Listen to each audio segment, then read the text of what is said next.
I love you. গাধা কোথাকার। I love you. আল্লাহ, তুমি যদি এই মেয়েটারে মিলাই দাও তাহলে আমি তোমার কথা দিতেছি, ফুটবল খেলাই ছেড়ে দিমু।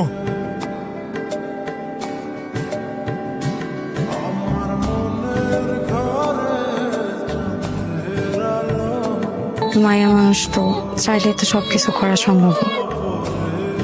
তো প্রথম যখন আপনারে আমার কলেজের সামনে দেখি আমার যে কি খুশি লাগছিল আপনার বইলা বুঝাইতে পারবো না। ইচ্ছা করছিল সুইটা যাই আপনারে কই যে আমি আপনারে কি পরিমাণে পছন্দ করি। মায়ার তো বুক ফাইটা যাইবো, তাও মুখের কথা বাইরে হইব না।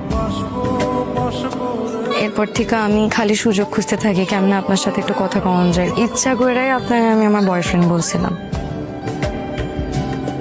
আপনি তো সেই খুশি, মহা খুশি। I love you. আপনি প্রথম যেদিন আমার আই লাভ ইউ বললেন আমার কি মনে হয়েছে জানেন? আমি এক জীবনে সবকিছু পাইয়া গেছি, আমার আর কিছু পাওয়ার নেই। I love you. তুমি এই কথাগুলো আমার এতদিন কখনো কেন? দেখলাম তোমার ভালোবাসায় কোনো খাদ আছে কিনা। কি দেখলা? কাজ আছে? দেখলাম যে তোমার ভালোবাসায় কোনো খাদ নেই। তুমি আমারে জনম জনম ভালোবাসা চাইবা তো। আমি যেদিন তোমার প্রথম দেখছি সেদিন তোমার দেখে আমার দুইটা পা থাইমা গেছিল।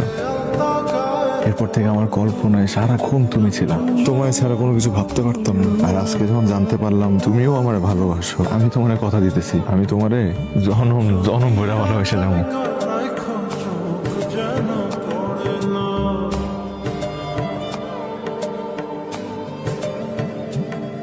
এখন তোমার আরো সুন্দর লাগে। কেন এর আগে বুঝি আমার সুন্দর লাগে নাই? এটা কইছি নাকি? তবে আজকে এই শাড়িতে এই সাজে তোমার প্রথমবার দেখতেছি তো তাই একটু বেশি সুন্দর লাগে। আমি জানি আমি এমনিই সুন্দর, আর কইতে হইব না। আচ্ছা, আমারে কয় তুমি যদি মন থেকে আল্লাহর কাছে কিছু চাও আল্লাহ ঠিকই তোমারে মিলাই দেবে। তো আপনি আল্লাহর কাছে কি চাইলেন? তোমারে চাইছি। আমার জীবনটা কেমন আছিল জানো? তাই হুট করে একদিন সবুজ পাতা ফুটলো, আর সেই সবুজ পাতাটা আমার এই সাথে। তুমি আমার জীবন আসার পর থেকে আমার জীবন পুরো বদলাই গেছে। আমি তো তোমার কোলে মাথা রেখে শুই।